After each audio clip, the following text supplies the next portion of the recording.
Hello, my name is Darren Bradley, and welcome to part 2 of my talk, the role of cognitive affordances in world building for video games, part of the workshop, Embodying Space in Hypertext Fiction through Psychogeography. I'm thrilled that you decided to continue this journey with me, and in this second part, we're going to talk a little bit more about consciousness and what the idea of an affordance actually is. Once again, ladies and gentlemen, my charming cat Nunchucks could not be bothered to leave the study, so I hope you enjoy his company. So we're going to get a little cerebral for a minute before we ultimately get to the value of the concept of an affordance in world building in any kind of fiction, particularly in my case, in narrative design for video games. If you're just now joining us and you weren't a part of the first video, then I'd like you to know that I'm a visiting assistant professor. I work at the University of North Texas in the United States.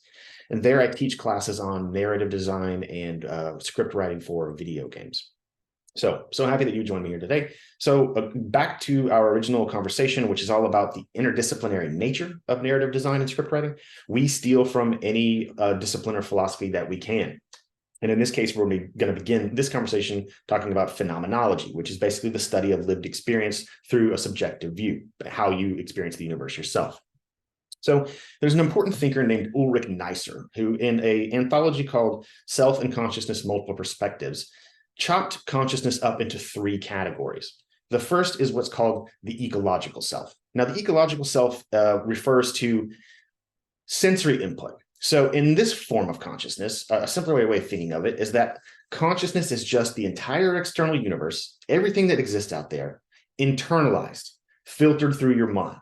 Later, we'll talk about something called a focalizer, which is a term from narratology. A focalizer is basically that filter. It's the sieve between the universe and the receiver. Usually in fiction, it's the difference between the one through whose perspective we experience a story and who is receiving it, which is us when we read something.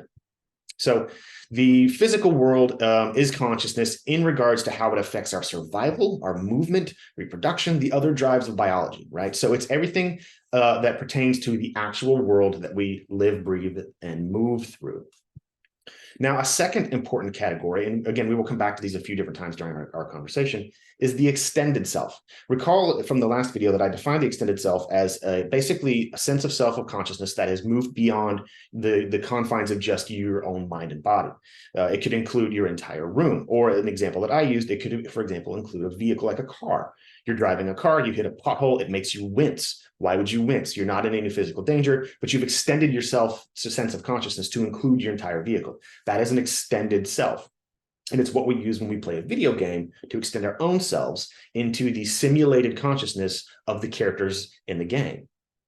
So because we can remember things, we can imagine future things. Consciousness, like I said, is not limited to us. So the extended self can help you with things like interacting with your phone or micro narratives that you consume while watching videos on it. You can project yourself into the device itself and kind of lose your sense of self as you're consuming content. So the third category is what's called the evaluated self. Now, this is what you might think of as the mental self, right? If the ecological self is the you that moves around through the universe, the evaluated self is the thinking part that really is holding on to the cohesion of your identity. Because we exist socially, we coexist, we have a mutual needs that we need, and this gives rise to emotions, which when you think about it from the perspective of cognitive science, emotions are just self-corrective behavior. If something makes you angry, scared, or happy, you're going to have a certain reaction to that emotion. Either you will repeat the action, you will return to the experience, or you will avoid it altogether. It's really a form of self-correction to help you navigate the social complexities of the world that you live in. As infants, when we're first just learning how to be in the universe, we perceive physical need and the outside world before we develop a means to navigate it, a self. So that is to say that we're, when we are infants, when we're babies, there is an experience of the world that comes to us, but we don't yet know that we are in it. That's the evaluated self. We develop that, right? So we recognize, for example, our mothers before we recognize ourselves, because the body needs that affection, it needs nourishment, it needs care. And once it receives it, it then begins to experience the idea that there is an I that is having this experience. So human consciousness is other-generated, not self-generated. We get self-awareness from our growing need to be able to coexist with others. which means an ability to recognize ourselves in those social transactions. So our experience of the universe is based on the needs that we've developed to meet. There are certainly other ways to experience the universe, like, for example, sensitivity to radiation, but we haven't developed a need for that. Vision, based on the movement of photons, which are massless particles that exist only because they keep moving, is a way that we can, it's our primary way of experiencing the universe, generally speaking. There are differences. Different people have other primary means of experiencing the world, but based on our genetic buildup, that is how the body has developed, so to speak. So if you think about it like this, if there's nothing around to pick up a sound, you've heard this before. If a tree falls in the forest and no one is there to hear it, did it really fall? Well, if there's nothing around to pick up sounds, are they occurring? Right? Because a sound is an experience, right? It's an experience of reception of vibration. So it is not in and of itself the action in the universe. It is the experience of it, right? That brings us to a really important idea. Neisser also talked about something called visual kinesthesis. So this is the ability to determine movement and location based on our senses.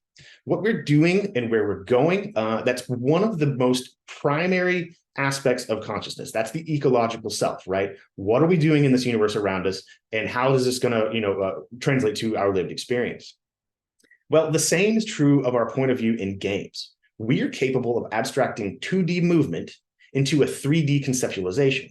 That is, the things that we see on the screen with our sprite or our player character, and what that means to us in relation to a real world. We understand ourselves as being in the game world because of this ability. This is the function behind the concept of the extended self, which brings us importantly, and perhaps finally, to the idea of an affordance. Okay, an affordance is a measure of what can be done to or with something. So Ulrich Neisser's example is that floors, for example, afford walking on for humans, right? So the floor can be walked on by us. So the floor affords walking. That's an affordance. But for example, if you're a fly, ceilings also afford walking. Flies can walk on ceilings. We can't. So it sort of depends on who you are. In the real world, we're really quite fully aware of what we can and can't do with the physical world around us. We've been around long enough. We know that we can pick up a glass of water. We know that we can write with a pencil. We also know that we probably can't swallow a computer mouse, right? These are all things that we know based on our experiences. But in a game world, we have to make these distinctions. We have to figure out what we can and can't do in this world that we see around us without any real sense of touch or depth. We're doing it through a controller or through some VR experiences, or perhaps a keyboard and a mouse, right? So there is a level of separation between us and the affordances of that game. So this means in every game, we have to redevelop simulated consciousness every time we play. This goes back to our first conversation about what a simulated consciousness is and why this works.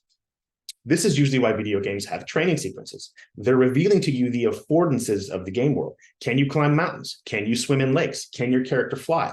You don't know, right? It's almost like entering a dream, and so we have to establish this. So you can think of an affordance as a kind of meaning, and meanings are of ultimate value to human conscious experience. Which brings us to another important idea, something called schemata. So Neisser mentions this in his article, but it's just plural of the word schema, which refers to a system of thought or perception in place to recognize meaning. We don't see, hear, smell, or touch only when we decide we want to, right? We are always looking, listening, smelling, reaching out for critical information. We're always anticipating the future of what's about to happen based on what we're perceiving around us. This is called schematic readiness. It's very important because we are expecting things to unfold in the real world based on how we know they usually do. If we violate that, if things don't unfold the way that we understand reality to be, it's panic-inducing, right? And it can be disruptive because we might suddenly be vulnerable in a way that we didn't know we were. How does this relate to video games and narrative? Well, when we're primed to see schemata unfold in a certain way, then we're essentially preparing for something. We are perceiving it in advance in our minds. But when it doesn't appear, there's a disruption. And that is precisely how imagination works. It's where creativity lives. Players imagine while they're playing. They're predicting things. They're experiencing it in their head before it happens. The game is a constant stream of non-existent perceptions about a non-real world, but with real emotional and neurochemical consequences. In a nutshell, gaming is the same thing as daydreaming or imagining, and that was the importance of schematic priming. Now, that is the conclusion of our discussion of phenomenology and cognitive theory. We're going to move on next to narratology, so I hope you'll join me in just a few minutes.